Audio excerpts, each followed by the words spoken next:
Le 11 février 2013.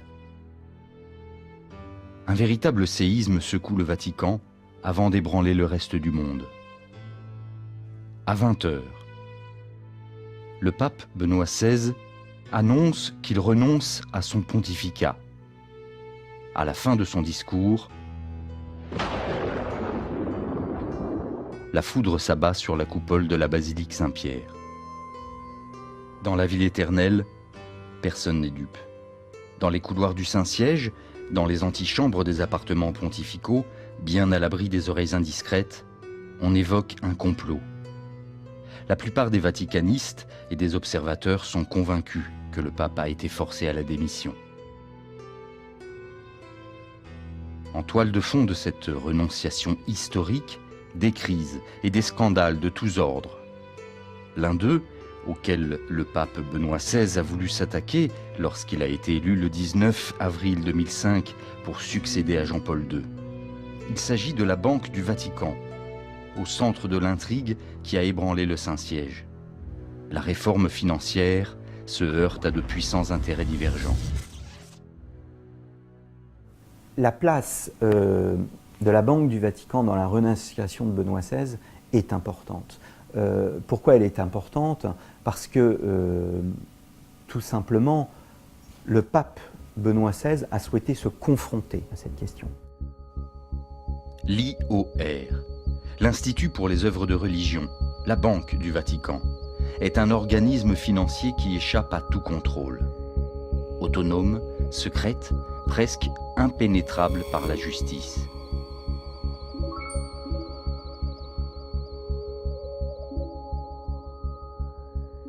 In effetti la storia dello IOR negli ultimi anche 40 anni è una storia di criminalità, di morti, di finanza truccata, di riciclaggio, di molti delitti, diciamo così. Potremmo anche dire che tecnicamente lo IOR è una banca criminale. Souvent accusé, jamais condamné. L'Institut pour les œuvres de religion est un adversaire sournois. La storia dello IOR, che è una storia criminale, si riassume in questo modo. È stato possibile tutto questo grazie al fatto che l'Italia, la Repubblica Italiana, ha fatto finta di non vedere e l'Unione Europea ha fatto finta di non sentire. Et ce qui a été passé sous silence est en fait un vaste réseau de blanchiment d'argent, au cœur d'une institution en totale contradiction avec le message moral du Saint-Siège.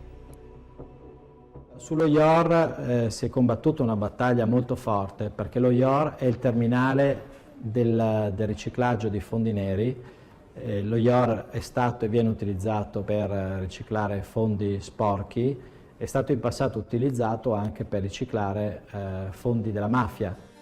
La Banque du Vatican, c'est elle qui, comme un fleuve noir coulant sous les pavés de la place Saint-Pierre, a déclenché la guerre au cœur du Saint-Siège. Benoît XVI a dit que sa démission lui avait été inspirée par Dieu. Pas si sûr. Et il a inauguré lui-même une lutte contre les scandales. Il l'a inauguré avec courage, que ce soit la pédophilie, que ce soit les scandales financiers, il a vraiment payé de sa personne. Les enjeux sont colossaux. L'IOR accumule plus de 6 milliards d'euros pour seulement 35 000 comptes courants, dont nombre d'entre eux sont anonymes. Benoît XVI, par exemple, a voulu s'attaquer à la circulation des fonds, à sa transparence. Il a échoué. C'est le démarrage de l'affaire Vatilix, avec son majordome qui révèle qu'il savait que ça ne fonctionnait pas, que la transparence n'était absolument pas garantie. Le scandale éclate.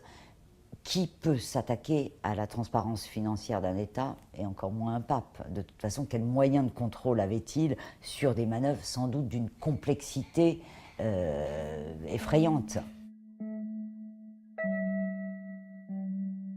Il Papa Benedicto XVI, quando leyó las 300 páginas de la situación interna de la Iglesia, de los problemas económicos, financieros con el Banco Vaticano, eso lo golpeó profundamente para enfrentar un problema que no venía de fuera del mundo, de la sociedad, venía de dentro de la iglesia, de la parte más central de la iglesia, che è la curia romana. C'è un problema di riciclaggio, un problema delle fonti del denaro, un problema di transazioni internazionali, un problema di trasparenza.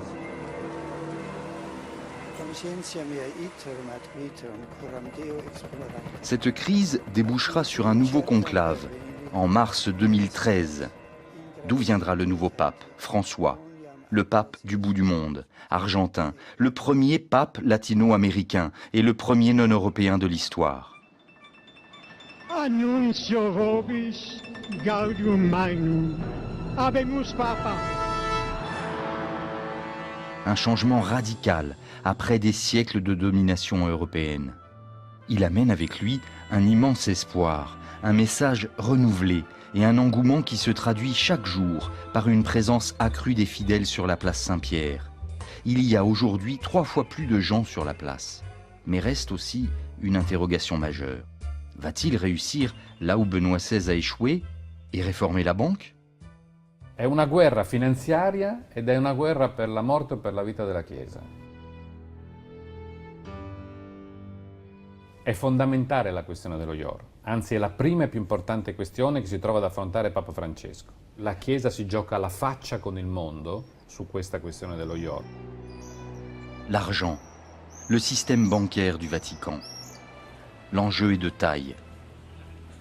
C'est pas le fait d'avoir une banque, le problème c'est de savoir comment cette banque fonctionne. De toute façon, il faut une banque. Elle est au Vatican ou elle est ailleurs, mais de toute façon, voilà. Bon. Alors tout le problème est de la faire fonctionner bien. Le problème est qu'on ne sait pas d'où vient l'argent et où il va. Cette conscience d'un enjeu crucial pour le Vatican était très présente lors du conclave du mois de mars qui a choisi François pour gouverner l'Église. C'était une assemblée avec une grande fraternité, mais d'un grand sérieux, parce qu'on avait beaucoup plus l'impression qu'on tenait en main le sort et l'avenir de l'Église. Ce pape se fait aussi beaucoup d'adversaires au sein de l'Église. Preuve de son poids stratégique et de son influence globale sur l'image de l'Église, les toutes premières mesures prises par le pape François ont concerné la Banque du Vatican. Une action immédiate qui lui a valu tout de suite quelques avertissements publics. Ce qui caractérise le pontificat de François, c'est l'action. Et comme vous le savez, quand quelqu'un agit, il rencontre toujours des oppositions. Donc on sait qu'il y a plusieurs semaines, le procureur de Salerne, qui ne se prononce quasiment jamais sur les affaires liées à la mafia, a dit, en tous les cas publiquement, a dit que le pape risquait de sa vie pour vouloir réformer certaines choses. Et on peut imaginer que et à la fois au sein du Vatican et aussi à la fois à l'extérieur, il rencontrera des oppositions.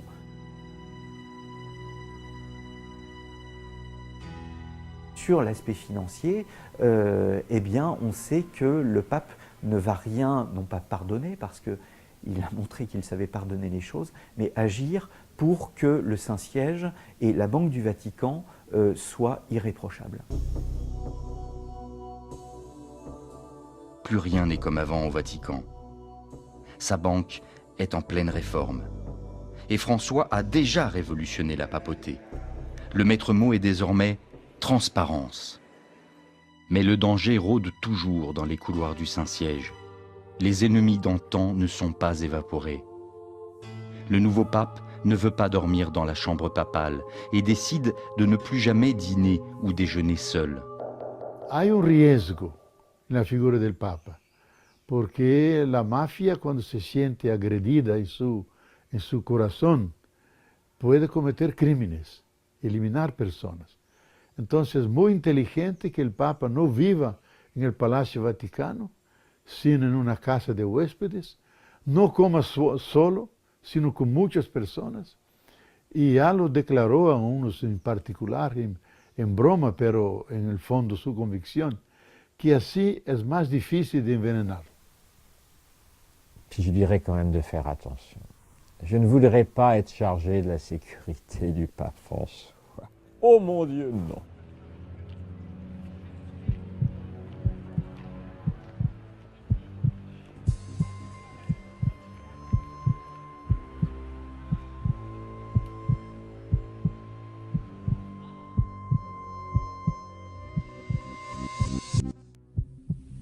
La religion n'est pas un État, mais le Vatican, le siège de l'Église catholique, en est un. Le plus petit État du monde avec ses 44 hectares et ses 900 habitants. Et sa banque a aussi un statut très particulier qui lui a permis d'échapper à tous les contrôles. El IOR, que le llaman un banco, no es un banco, porque si fuera un banco estaría sometido a todas las leyes internacionales que regulan la vida de los bancos. Lo IOR è una piccola cosa che serve per un determinato servizio di carattere economico, per custodire dei beni che servono per le missioni nel mondo, per delle attività di servizio della Chiesa.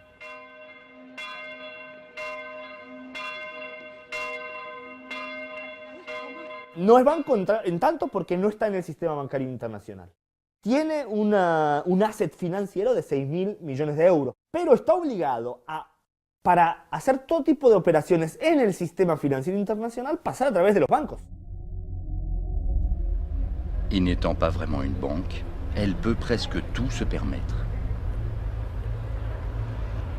Non rispettano le regole internazionali sulla finanza e sul riciclaggio dei soldi. Questo è, e non c'è controllo all'interno del Vaticano sulla banca.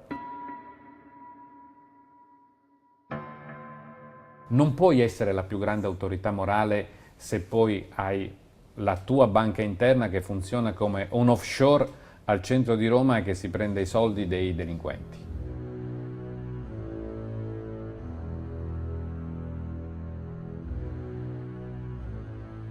L'IOR a fait l'objet de nombreuses controverses. Alimenté par des fonds obtenus suite à un accord signé en 1929 avec le gouvernement fasciste de Benito Mussolini, créé en 1942 en pleine occupation nazie, la Banque du Vatican est marquée dès le début par la suspicion. Y esta es una historia negra porque viene desde 1929, cuando se firman los tratados de Letrán con Mussolini, donde el Vaticano recibe una parte sustancial del dinero, de dinero que es con lo que va a fundar el Banco del Vaticano. El Estado italiano dio dinero a la Iglesia, al Papa y al Vaticano, para compensar el hecho de que se conquistó Roma y el Estado Pontificio. El Vaticano manejó este dinero con investimentos en los Estados Unidos, en Inglaterra. Entonces tienen una posibilidad financiera que le permite con sus renditas de cubrir a los gastos de la gestión de la Santa Sede y la Ciudad del Vaticano. La Banca Vaticana ha sido con los años no un vantaje por el Vaticano, sino por un cierto lado una especie de maledicción, porque sobre todo después de la Segunda Guerra Mundial no había un control estricto sobre los cuentos corrientes de la Banca Vaticana. La légèreté dans la gestion de l'IOR a traversé les époques. Depuis le pape Pie XII, elle est même devenue une légende noire. Ça fait 50 ans qu'il y a des conflits à propos des finances du Vatican. Ça a commencé dans les années 50, lorsque le cardinal archevêque de New York, le cardinal Spellman, avait été appelé par le pape Pie XII pour essayer de faire du fundraising, parce qu'il était très fort pour faire rentrer de l'argent dans les caisses de l'Église. C'était un bon Américain. Depuis cette époque-là, il y a eu beaucoup de contestations sur les finances de l'Église. Spellman, un nom à retenir. C'est bien lui qui a inauguré une longue série de pratiques douteuses.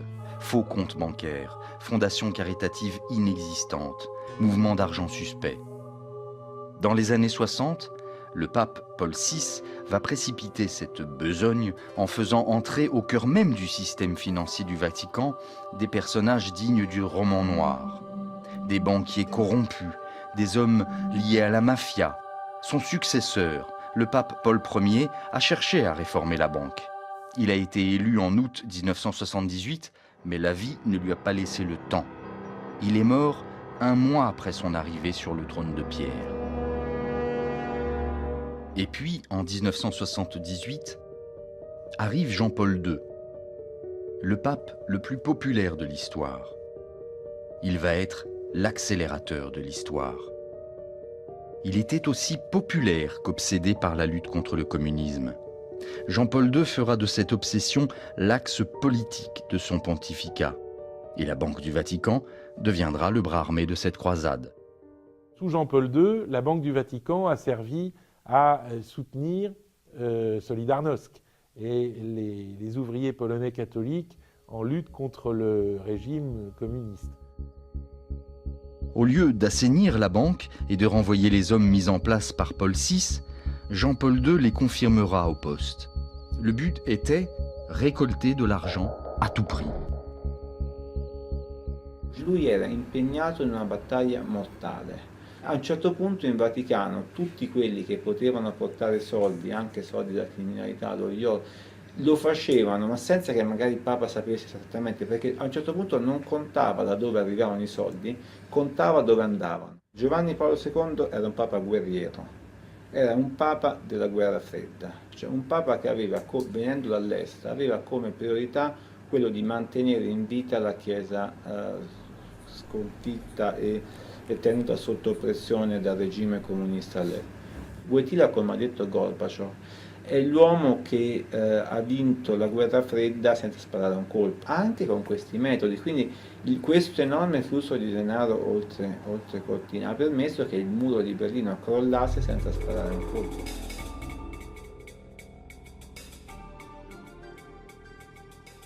Jean-Paul II, c'était un pape politique. C'est clair, ce que n'a jamais été Benoît XVI et ce que peu avant lui avait été finalement. S'occuper plus du monde que de l'Église. Il a trouvé dans l'ex-président américain Ronald Reagan un allié de poids pour cette croisade. Réunis à huis clos le 7 juin 1982 dans la bibliothèque du Vatican, Ronald Reagan et Jean-Paul II se mirent d'accord pour mettre sur pied une campagne secrète afin de précipiter la dissolution de l'Empire communiste et combattre le courant progressiste des églises d'Amérique latine, la théologie de la libération. C'est la Sainte Alliance. Then Reagan pointed over to a picture on the wall of John Paul II and he said, "He is my best friend." So these two best friends worked together in taking down communism. Jean-Paul II, he loves you.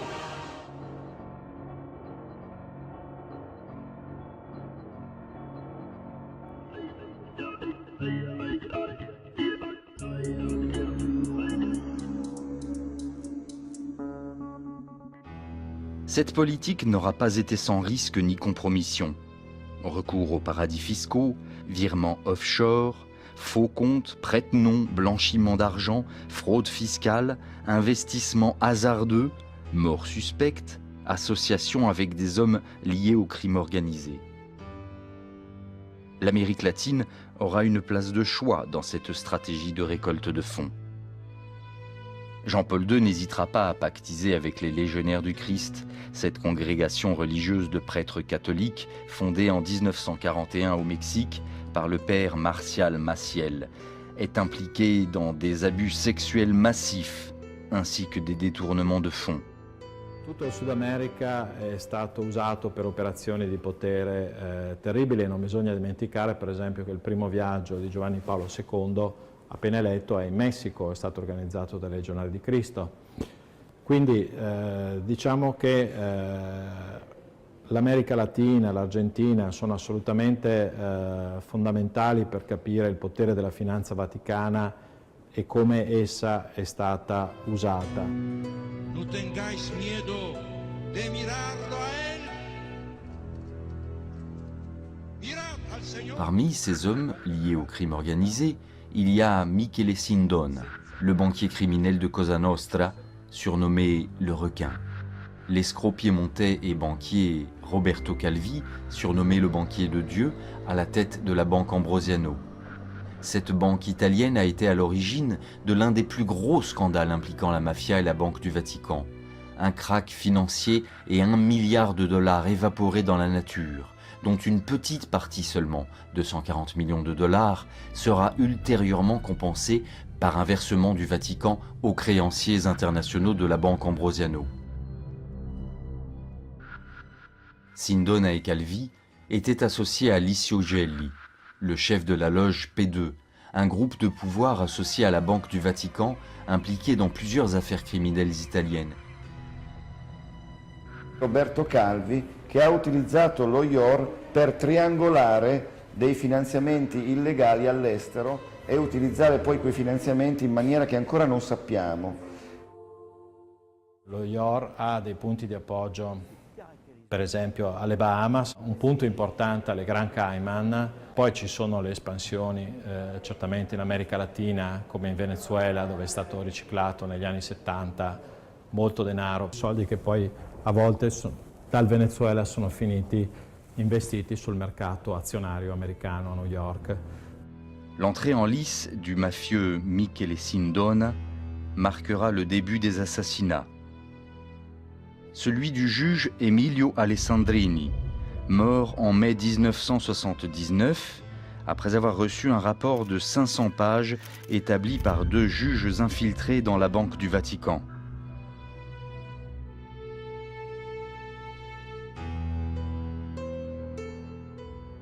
Celui de l'avocat Giorgio Ambrosoli, assassiné en juillet 1979 par le mafioso William Joseph Arrico, engagé par le banquier Sindona. Arrêté et condamné à 25 ans de prison, Sindona avait promis des révélations. Mais en 1986, il meurt mystérieusement empoisonné dans sa cellule avant d'avoir dit un mot.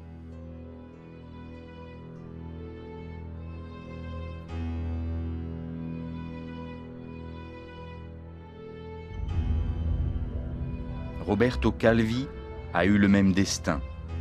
Le 18 juin 1982, un postier retrouve son corps pendu par une corde de nylon à un échafaudage sous un pont à Londres, après avoir servi des années durant la cause de Jean-Paul II. Pourchassé par les juges, lâché par les siens, Calvi écrira à Jean-Paul II une lettre poignante dans laquelle il rappelle au Saint-Père les services rendus. C'est moi qui, à la demande de votre représentant autorisé, ai disposé du financement destiné à plusieurs pays ou associations politiques et religieuses de l'Est et de l'Ouest. C'est moi qui, en accord avec les autorités du Vatican, ai coordonné dans toute l'Amérique centrale la création de nombreuses entités bancaires destinées à contrecarrer la pénétration et l'expansion de l'idéologie marxiste. Et c'est finalement moi qui se vois aujourd'hui trahi et abandonné par cette même autorité que j'ai servi avec respect et obéissance.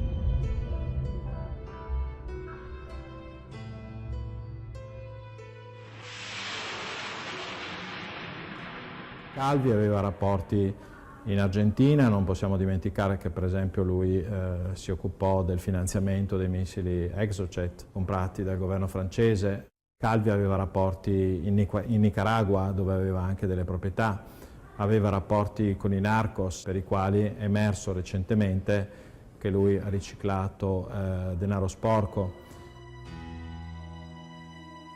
Enfin, il y a l'homme clé, l'archevêque nord-américain Paul Marcinkus, nommé en 1969 président de l'IOR, un intime de Roberto Calvi, un adepte du Golfe et des paradis fiscaux, véritable cerveau de cette opération clandestine destinée à récolter des fonds.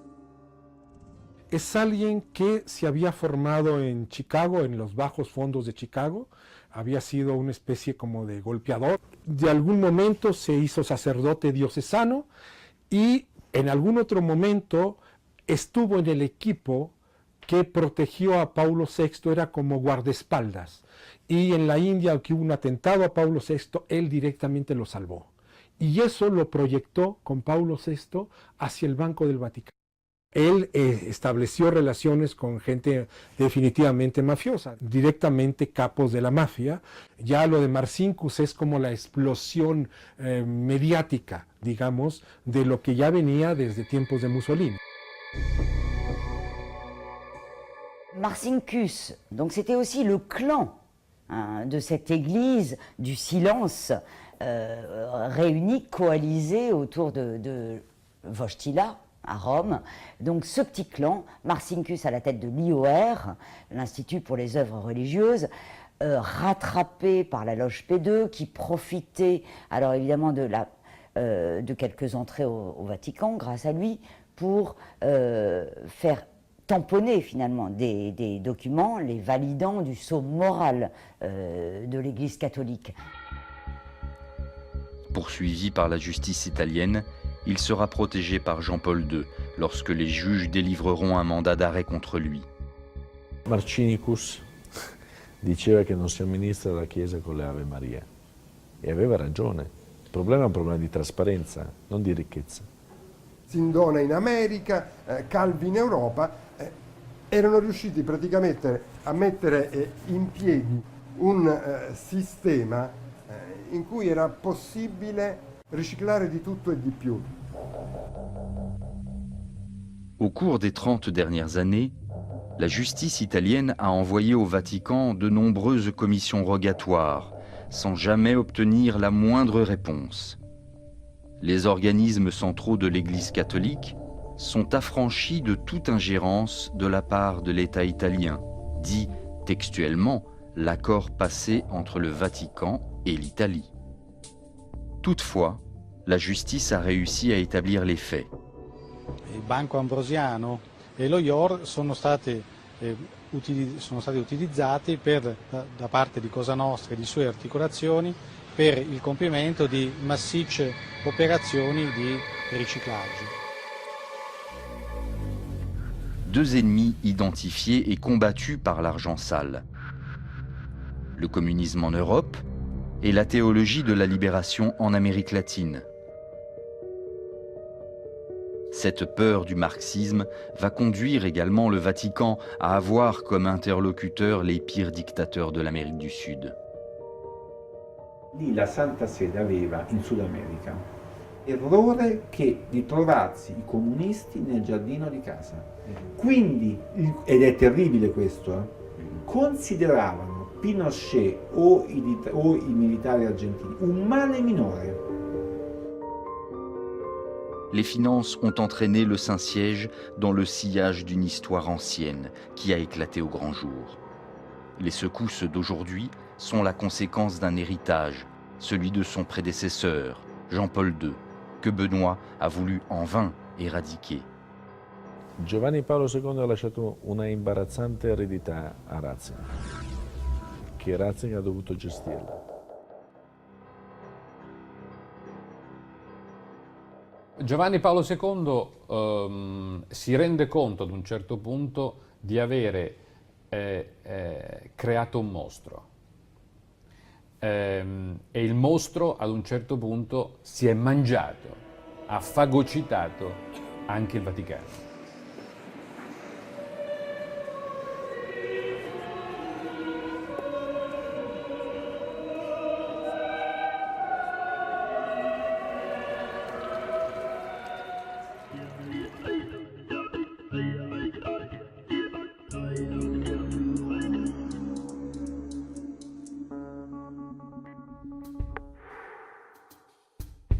L'arrivée en 2005 de Benoît XVI va radicalement changer la donne.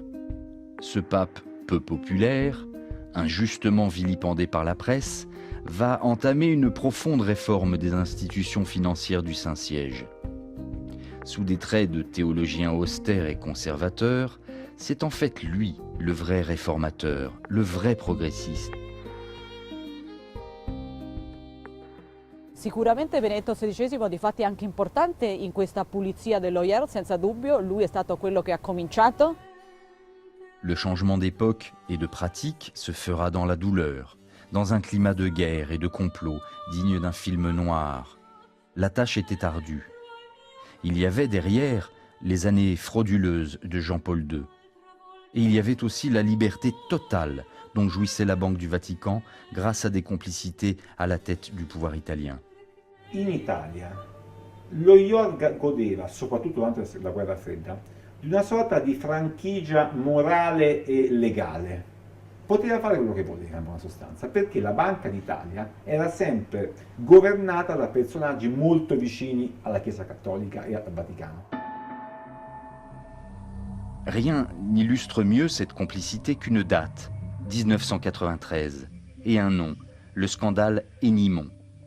Il s'agit d'une gigantesque affaire de pot de vin impliquant des socialistes, des démocrates chrétiens, l'empire de Silvio Berlusconi, des entreprises dont les fonds transiteront par la Banque du Vatican.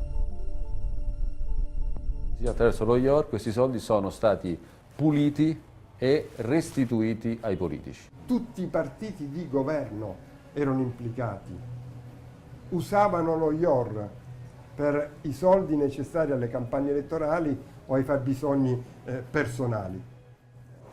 Perché tu attraversi lì Piazza San Pietro, fai 2 cortili con una valigetta piena di euro o di dollari e sei già dentro lo IOR.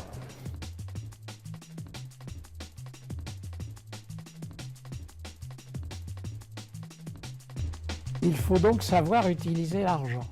Et rappelons-nous Jésus dans l'Évangile qui nous dit que nous devons avoir la pureté de la colombe et la prudence du serpent.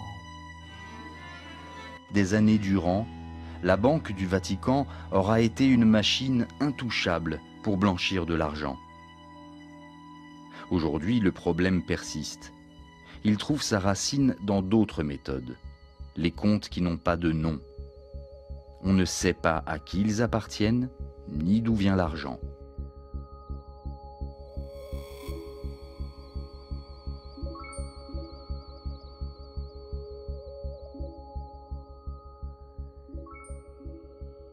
Adesso il problema sono i conti intestati non più ai laici ma ai sacerdoti, alle suore che fanno da prestanomi. E lì individuarli è molto difficile.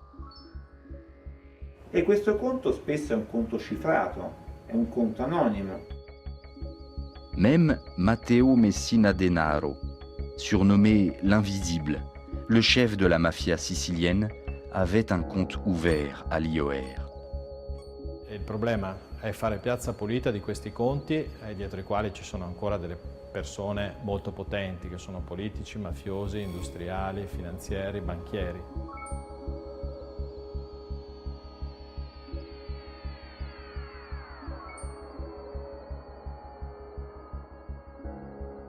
Partivano dallo IOR e venivano versati su un altro conto IOR, senza che vi fosse la persona fisica attraverso la quale comprendere da dove provenivano quei fondi. Si porta del denaro senza sapere a chi appartiene, lo si intesta a un prete, lo si intesta a una congregazione religiosa e quando serve quella congregazione religiosa lo sposta attraverso il mondo. Comment sortir de la nasse, de cette intrigue mélangeant argent, église et corruption?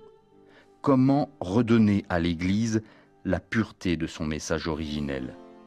Benoît XVI et l'Europe vont entamer un processus semé d'embûches qui va se heurter à des coups bas, des conspirations en tout genre. Il était nécessaire de le faire. C'era bisogno di ritrovare un senso di trasparenza anche in questa dimensione economica o finanziaria. Credo che nel corso degli anni si erano verificate delle incrostazioni e oggi c'è bisogno di una maggiore trasparenza. E non solamente nelle operazioni bancarie, ma proprio nella visione d'insieme. Io credo che siamo stati toccati in cose delicate e credo che il cammino intrapreso sia un cammino giusto.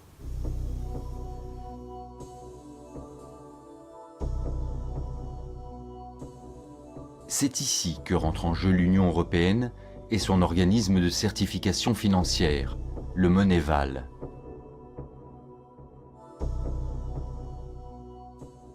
L'Europa ha sempre chiuso un occhio. Ad un certo punto si è compreso che non si poteva più tollerare quello che stava accadendo in Vaticano. 10 anni fa parlavamo, quando abbiamo iniziato ad interrogare l'Unione Europea, parlavamo di una potenziale centrale di riciclaggio nel cuore dell'Europa. Oggi possiamo dire con tranquillità e certezza, parliamo di una centrale di riciclaggio nel cuore dell'Europa.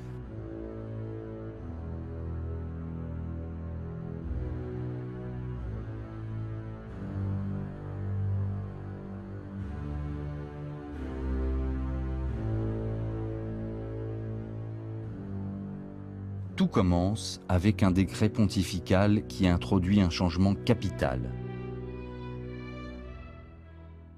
El 31 de diciembre del 2010, el Vaticano emite un decreto, en realidad el Papa Benedicto XVI emite un decreto que es la primera ley contra el reciclaje y contra el lavado de dinero en el Vaticano. No existía antes una ley sobre estos delitos en el Estado Vaticano. Benedetto XVI ha deciso di fare la domanda di inserirsi in tutte queste diverse forme di rapporti internazionali per la lotta contro il riciclaggio, contro il finanziamento del terrorismo, che a livello, diciamo, della comunità dei popoli garantiscono meglio la legalità delle attività economiche. Allora, in questo senso c'è stato tutto un cammino. En 2009, le pape nomma le banquier italien Ettore Gotti Tedeschi à la tête de l'IOR. Il avait pour mission de mettre en œuvre les réformes issues des accords passés entre le Saint-Siège et l'Union européenne, c'est-à-dire avec le Moneval, un organisme européen de certification bancaire qui supervise l'application des normes internationales. Les ennuis vont commencer tout de suite. Avec son décret de 2010, Benoît XVI a créé l'AIF, autorité financière indépendante, chargée de superviser la banque et de la mettre en accord avec les critères du GAFI, Groupe d'action financière internationale, ainsi qu'avec ceux de Moneval. Peine perdue. Les pressions des forces de l'intérieur et de l'extérieur laminent toutes les réformes en cours. Son propre secrétaire d'État, Tarcisio Bertone, court-circuite toutes les initiatives du pape avec la complicité des membres de la curie romaine qui ont plus de pouvoir qu'un chef d'État.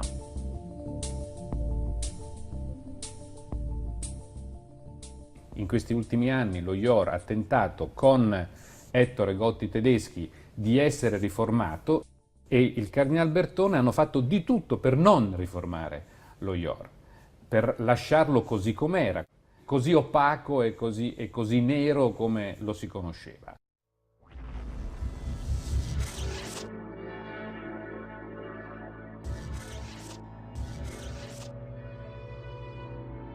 Questa AIF andava rafforzata nei suoi poteri.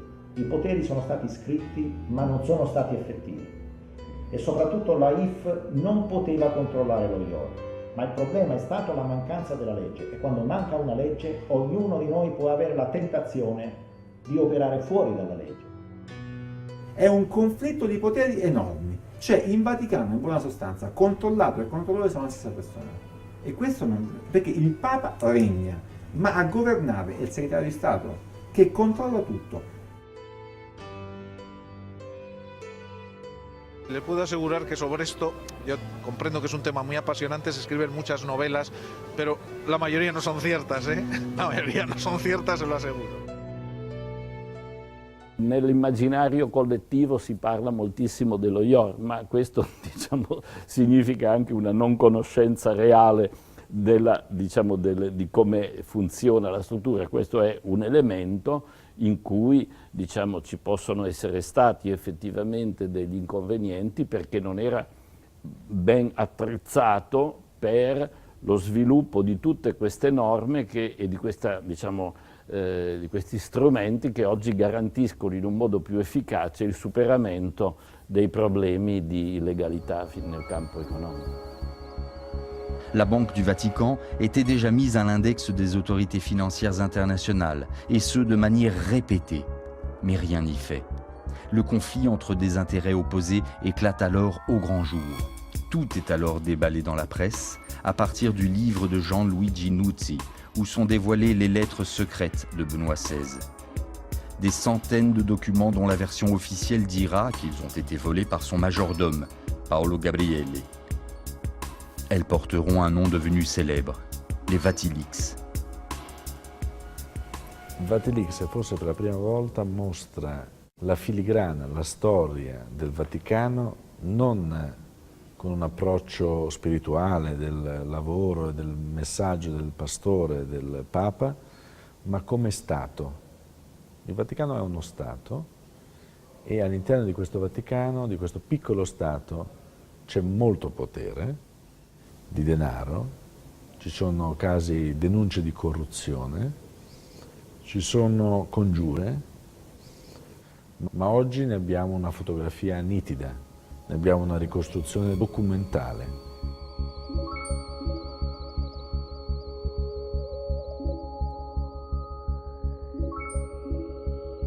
Le point de départ de cet immense scandale est un serviteur de l'Église, Carlo Maria Vigano. En 2011, il a rédigé une note dans laquelle il préconise un assainissement drastique des comptes de l'État de la Cité du Vatican. Il avait découvert des fausses factures, des malversations. E Vigano ha raccontato di aver ridotto gli appalti del 40% del prezzo, di aver fatto quindi un'opera importante di bonifica e di essere stato circondato, insomma, messo in minoranza, delegittimato. Ha scoperto che il presepe in Piazza San Pietro costava 300.000 euro ogni anno. Ha scoperto che c'erano dei furti che non venivano denunciati. Ha scoperto che c'erano dei banchieri che proprio collaboravano, forse non facendo gli interessi del Vaticano. Tout le monde désigne alors comme l'architecte des manœuvres, des coups tordus et bien sûr comme celui qui a mis tout son poids pour empêcher les réformes de la Banque du Vatican, Tarcisio Bertone, le secrétaire d'État de Benoît XVI. Bertone è un salesiano, è il primo segretario di Stato che non proviene dalla scuola diplomatica del Vaticano. È un segretario di Stato che ha raccolto intorno a sé critiche da tanti mondi della Chiesa. Un uomo di potere, un uomo che ha nominato persone a lui vicine in tutti i posti chiavi delle economie del Vaticano. No? Lo accusano molti di essere al centro di congiure. Diciamo grazie Papa Benedetto XVI per la tua capacità di donare serenità e speranza e auguriamo al molto sano. Ettore Gotti Tedeschi, le président de l'IOR, nommé par le pape, fera les frais de cette bataille, alors même que le Vatican était déjà rentré dans un processus de transparence. A lui, che era il presidente dello IOR, si sono rifiutati di dare i nomi e i cognomi di chi realmente fosse il titolare del denaro depositato allo IOR.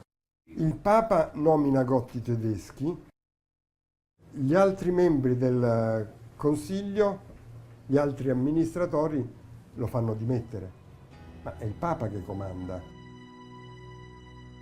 Banques internationales, membres influents de la curie romaine, banquiers et congrégations diverses comme l'Opus Dei ou le groupe ultraconservateur américain Les Cavaliers de Colomb sont partis en coulisses à l'assaut de la citadelle bancaire du Vatican. Hay una lucha de banqueros a nivel internacional. Y había la lucha de los bancos italianos que quieren al IOR como cliente y una lucha de los bancos internacionales, bancos suizos, bancos alemanes, que también quieren al IOR como cliente. La Chiesa è diventata un gruppo di bande, un gruppo di poteri contrapposti che si combattono, che si fanno la lotta senza quartiere per avere il controllo della Chiesa, quindi di una forza che controlla 1 miliardo e 200 milioni di fedeli. L'Opus Dei voleva mettere le mani sulle finanze vaticane, però c'è stato uno scontro molto forte all'interno del Consiglio dello IOR con un altro gruppo molto potente, emergente, che sono i Cavalieri di Colombo. I Cavalieri di Colombo sono questo gruppo integralista americano che controlla un'importantissima compagnia assicurativa, una delle più potenti in America, i quali volevano e vogliono anche loro avere molto potere all'interno dello IOR e praticamente hanno conteso il potere dell'Opus Dei e di Gotti tedeschi.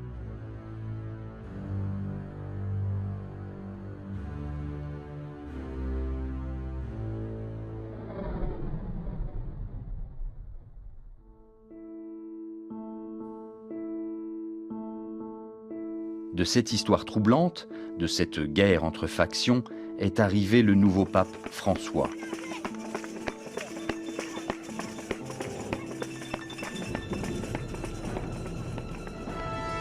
Grazie della vostra accoglienza e delle vostre preghiere.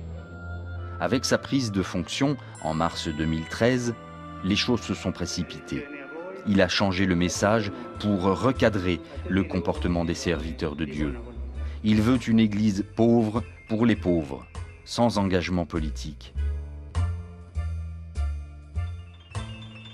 La Chiesa, infatti, pur essendo certamente anche un'istituzione umana, storica, con tutto quello che comporta, non ha una natura politica. Purifier l'Église et la faire monter d'un degré dans la sainteté. C'est certainement ça son but final. Il a ensuite pris des mesures immédiates et fait passer un message clair. Noi speriamo molto che Papa Francesco decida per una drastica riduzione di tutte queste attività che hanno contraddistinto la criminalità tecnico-finanziaria e non solo della banca in questi ultimi 40 anni. Peu de temps après, il a créé une commission spéciale pour la future réforme de l'IOR.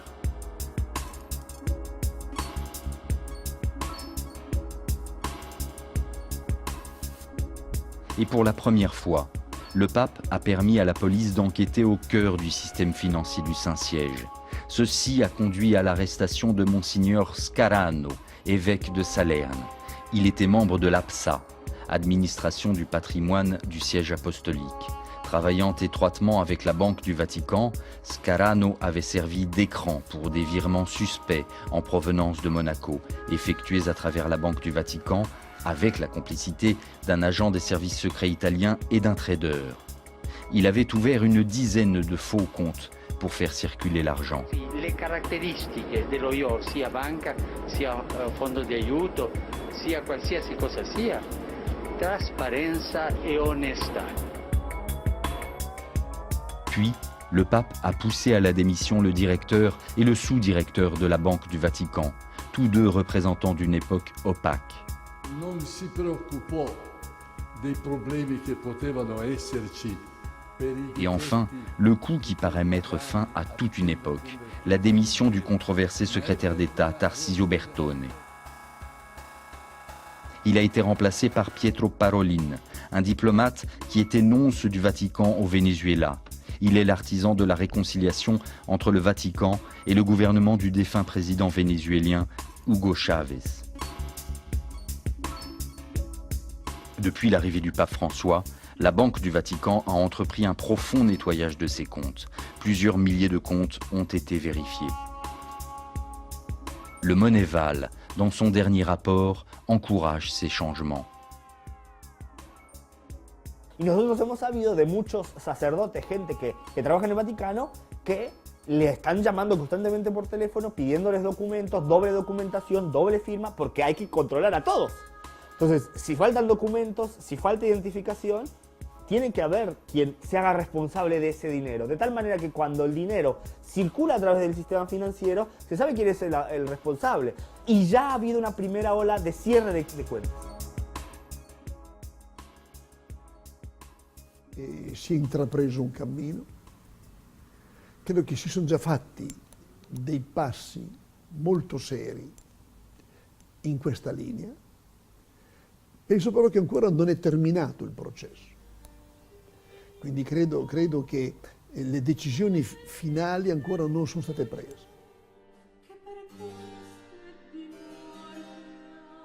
Le futur reste à écrire. Il y a des menaces et des oppositions. Mais il y a aussi cet immense engouement en peu de temps pour le pape François. C'est un argument, une force invisible. Il Papa che viene dopo una crisi così grave ha sicuramente la possibilità di fare cose che nessun altro Papa avrebbe potuto fare, con l'aiuto anche di Ratzinger. Dopo quello che hanno fatto a Ratzinger, nessuno potrà dire ci opponiamo alla riforma di Francesco, perché la riforma di Francesco sarà la riforma dei fedeli. Il faut encore aller jusqu'au bout. La méfiance des promesses du passé reste présente. Et les groupes de pouvoir aussi, toujours à l'œuvre. Dans ce petit territoire qu'unit le ciel et la terre, le miracle de la foi et de la tragédie humaine. Le Vatican, ses rapports de force, ses groupes de pression, ces lobbies, ces mouvements qui sont à la fois des lobbies intellectuels, médiatiques et bien sûr, bien évidemment, financiers. Io non saprei dirle come finirà questa storia,